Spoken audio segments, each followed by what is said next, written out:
On this Paw Report Classic, we leave our studios and travel to Lovington, Illinois for a trip to Farrell Farms to meet Phil Farrell and his family of Clydesdale horses. Phil and his horses are known worldwide, and coming up we'll explain why this majestic working breed is so popular.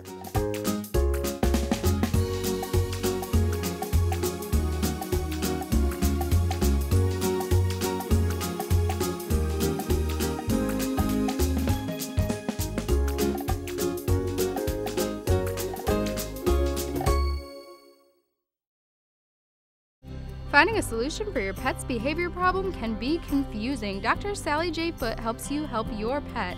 Private consultation and resources are available at drsallyjfoote.com. Foote and Friends, better bond, better behavior.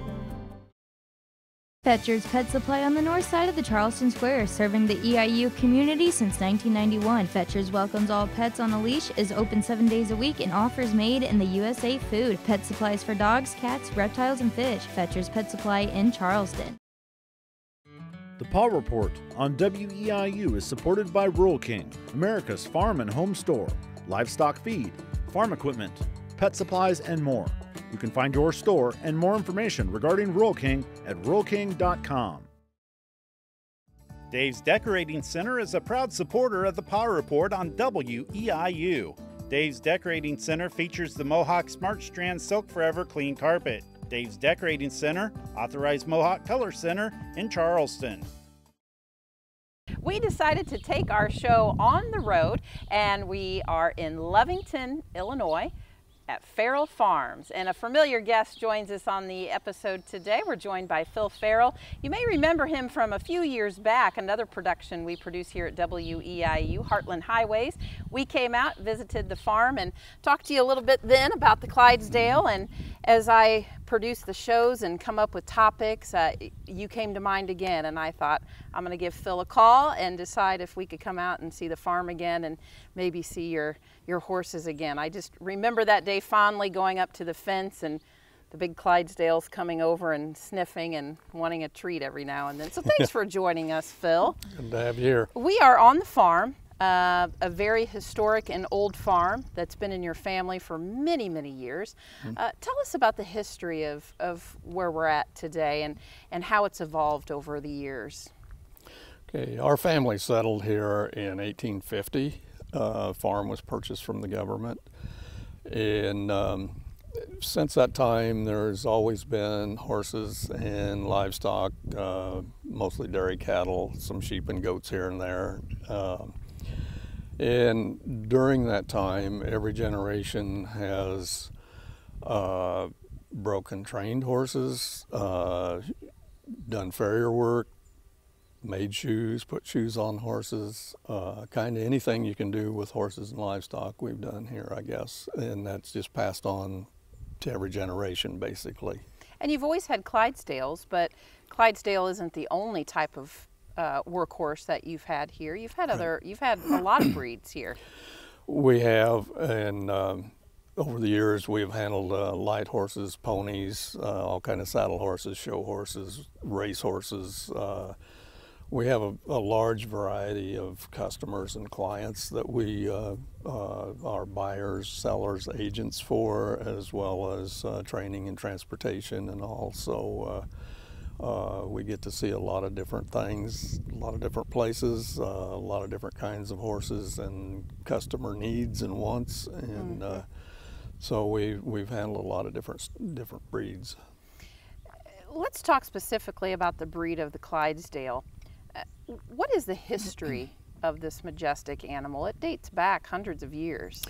Yeah, they've been around a long time. They were developed in Scotland near the River Clyde in Lanarkshire. And as I understand it, Lanarkshire translates to mean Clydesdale, is how the name came about. And there are recordings in stud books back as far as at least 1837, where the stallions were used to breed mares in that area. And then in about 1877, I believe it was, a association society was started in Scotland to record and track and register all the horses.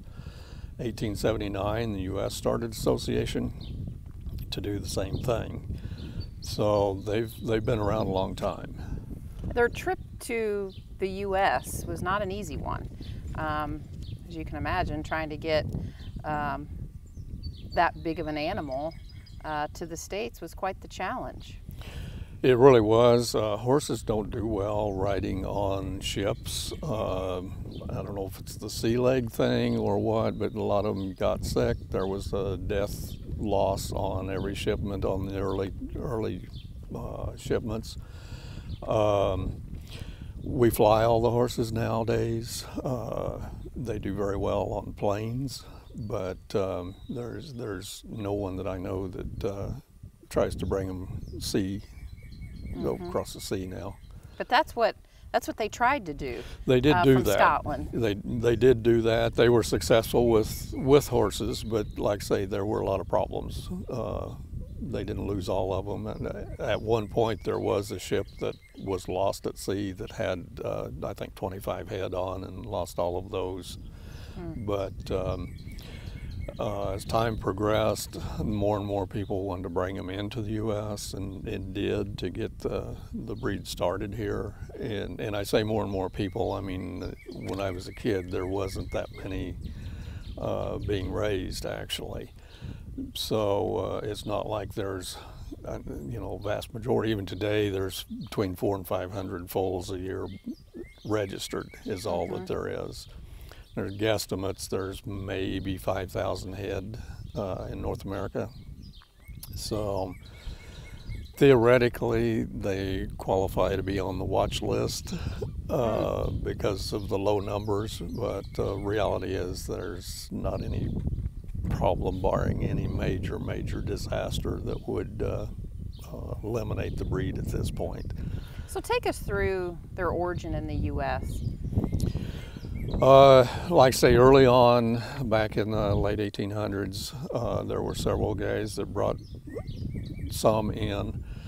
The most famous was during Prohibition, when the Bush family brought the original hitch horses in, got a wagon and harness and all together, and presented it to their dad. At the end of Prohibition, they took the hitch to Washington, D.C. with the first legal case of beer to present to the guys there in Washington. And Budweiser, of course, is the most well-known of any of them. And they have traveled to all corners of the U.S., been in Canada, and they at any given time had, over the years, kept probably in the vicinity of 200 head, counting the horses on the road as well as the breeding farm. And at one point they kept 3 8-horse hitches traveling, and then they would have hitches go out to special events from St. Louis or one of their other breweries and all. And they kept horses at all the breweries and Busch Gardens and SeaWorld and all of that. And that's been back down now since the company was sold as well. But they're still, it's an icon, and they're still using them and still advertising. And I doubt there's very many people in the U.S. or Canada that doesn't know who the Budweiser Clydesdales are. They're just so majestic in stature. And that leads me to my next question about their characteristics. What can you tell us about? I mean, we know the feathered feet, the white on their bodies, which is just so awesome to look at. But how big are they? How big do they get? How much do they eat a day? They will, mature ones will weigh 2,000 to 2,300. They will probably average 18 hands tall at the withers, which is at the base of the mane at the neck. And a hand is 4 inches. So if you envision what 18 hands would be, that's a very big horse. And because of the show ring and just everybody wanting everything bigger these days, there are a lot of horses that are now pushing 19 hands. And that's kind of the popular thing. The bigger you can get them to be, the more popular they are. And what about their coloring? You said that's evolved over time. It has. In the early days, nobody cared much what color they were. They were roan, they were speckled, spotted, they were brown, black, the bays, like Budweiser has. And with the popularity of Budweiser having solid color with the white stripe and the white legs, that kind of evolved. Everyone else wanted to do that too. So that is by far the most popular, and most people today try to breed them for solid color, whether it's solid bay like Budweiser or brown or black. And there still are some that are roan and speckled around. There are still some that have black legs around, and you know, even though you try to breed a solid colored with white legs and white face, there's throwbacks. Every year you get a throwback or two. So I remember the last time you and I chatted and I was asking you about their temperament, which I want you to expand upon. You said the best way I can describe it is they're just oversized dogs. They're always in your pocket. I remember that quote from you. What's their mannerisms? Well, they are like that. They are like a big pet. They're very, very friendly. They always want to come over and see what you're doing, or if you got a treat for them or whatever. And for the most part, they're very easy to get along with. That even expands into breaking and training and all. If you go kind of slow and easy with them, they are very responsive generally to whatever you want to do, but they're very laid back. I'd say in having handled most breeds of horses, they are close to the number one as far as their laid back temperament. Not real nippy or bitey, because sometimes I've been around horses where they, I don't know if nip is the right word, but they do like to kind of bite at you and snort at you. But it's not that I've been around your horses all that much, but they're just so friendly. That's the only way that I can describe it. They are. The whole breed is that way generally. And what about feeding? You know, something so massive probably has to eat a lot. They do. They expect to get fed every day, twice a day or more. They will eat, depending on the entire ration, whether they're on pasture or not, but 10 to 15 pounds of grain at least a day, some of them more than that. They can very easily eat a bale of hay a day. We feed a very high protein hay and feed some alfalfa in the hay. It just seems to help keep their condition and all. So yeah, they like their feed.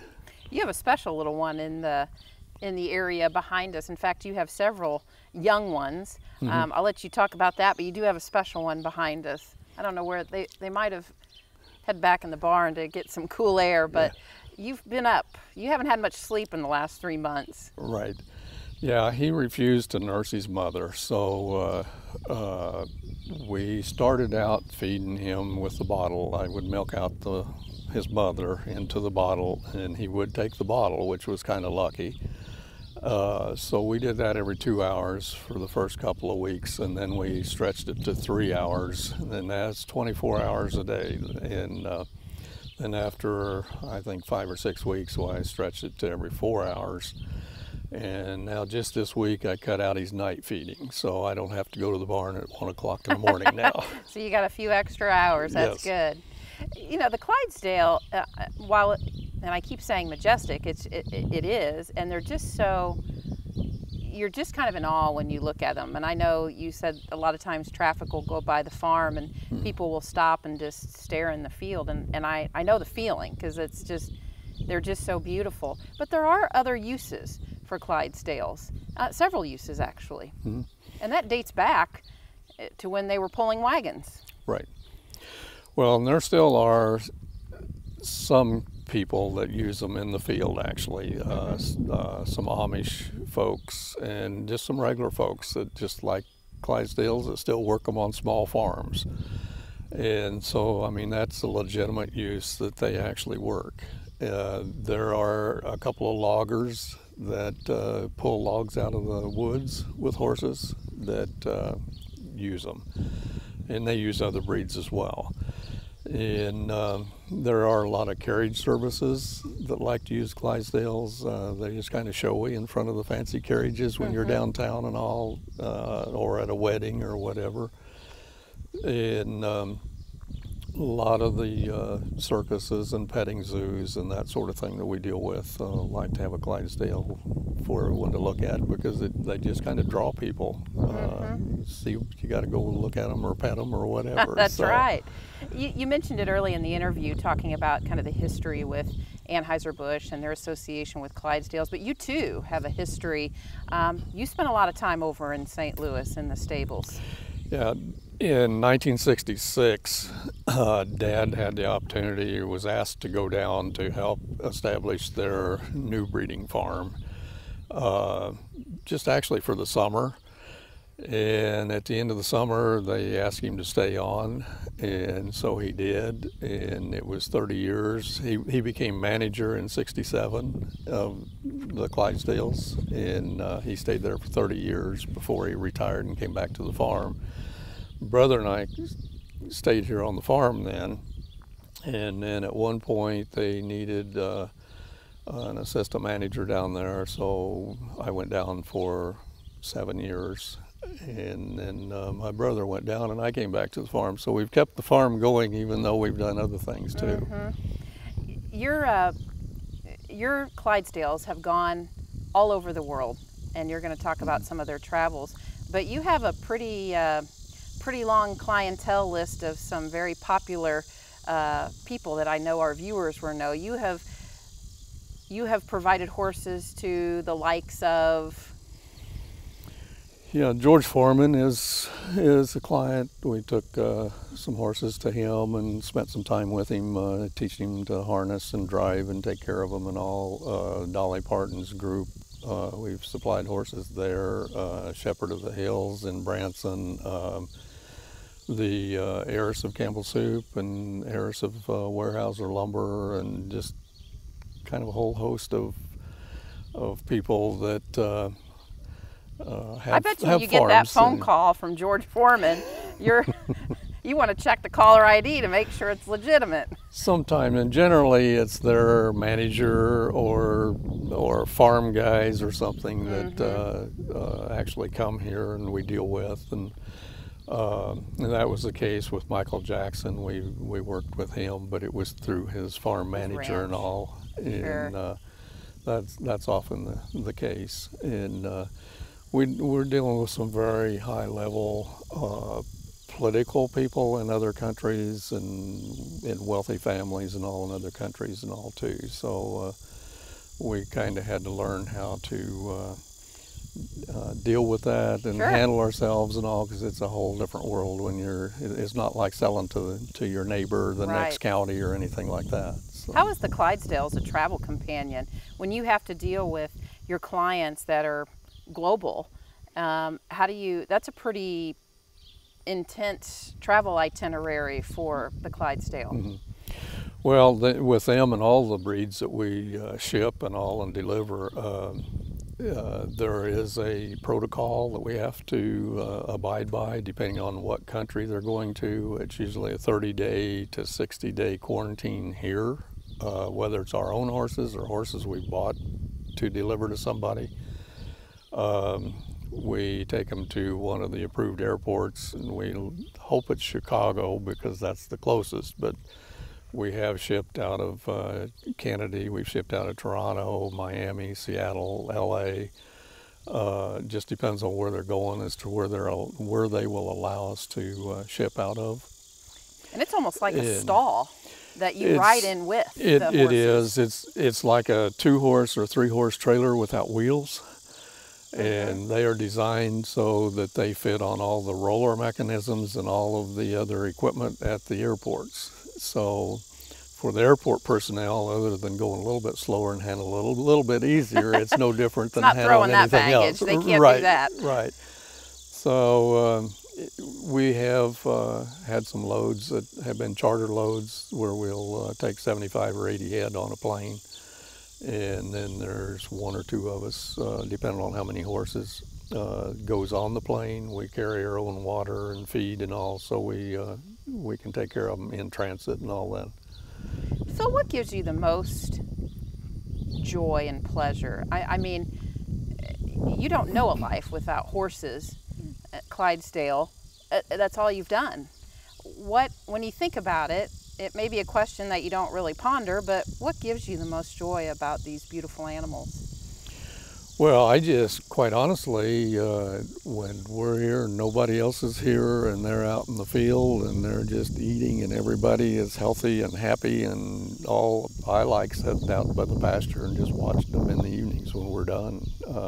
That's very pleasing and relaxing, yeah. As far as a different pleasure or satisfaction, I guess, is when we deliver horses to new customers and everything works well, the new customer's happy, they understand the horse and how to take care of them, and everybody everywhere along the way is happy, and so hopefully we have repeat customers. But in a lot of these countries we've gone to, we've taken the first American horses into that country ever, and the first heavy horses. There's been 6 countries that we introduced Clydesdales to that Clydesdales had never been in before. So we go over and help train the people to take care of the horses and to ride or drive or whatever. And that must give you some joy to know that there's a half a dozen countries that you're responsible for bringing the breed to. It must make you happy. Well, kind of makes you feel like you maybe have accomplished something, I guess. Yes. Because in all these cases, and the same with all of our exports, it's very, very intense from start to finish and all. And so you always have a little hesitation until they are at their final destination, and whoever's taking care of them there really understands how to take care of them. And we get calls routinely from even veterinarians or whoever in these other countries that have no experience with big horses in particular, but a lot of the countries don't have that much horse experience in their veterinary community. So they call back here to Lovington and ask what to do about this or that or something else. I find that a little unnerving sometimes. Legacy of Farrell Farms. Grandkids that are interested, do they come out? Yes. Are you teaching them everything that you know? They can all ride and drive already. The oldest one is 16, the youngest one is 9, and there are 4 grandkids. I have son and daughter. No doubt the farm is going to continue on after I'm not here, so that kind of makes you feel good. Absolutely. Phil Farrell of Farrell Farms here in Lovington, surrounded by sweat bees. We were just talking about that. The sweat bees are out in full force. We're filming this episode in almost August, so humid weather, I think, brings them out. But thank you again for sharing your knowledge of the Clydesdale and for sharing your story with our viewers here on the Paw Report. Anytime. Excellent. And we thank you for joining us for this episode On the Road. If you're a veterinarian, trainer, groomer, specialist, rescue organization, or shelter that would like to partner with the Paw Report by providing expert guests for the show, please contact us by emailing weiu@weiu.net or call 217-581-5956. If you have a topic you'd like to see on the show or questions for our experts, contact us with those too. Dave's Decorating Center is a proud supporter of the Paw Report on WEIU. Dave's Decorating Center features the Mohawk Smart Strand Silk Forever Clean Carpet. Dave's Decorating Center, authorized Mohawk Color Center in Charleston. The Paw Report on WEIU is supported by Rural King, America's farm and home store, livestock feed, farm equipment, pet supplies, and more. You can find your store and more information regarding Rural King at ruralking.com. Fetcher's Pet Supply on the north side of the Charleston Square, serving the EIU community since 1991. Fetcher's welcomes all pets on a leash, is open 7 days a week, and offers made in the USA food. Pet supplies for dogs, cats, reptiles, and fish. Fetcher's Pet Supply in Charleston. Finding a solution for your pet's behavior problem can be confusing. Dr. Sally J. Foote helps you help your pet. Private consultation and resources are available at drsallyjfoot.com. Foot and Friends, better bond, better behavior.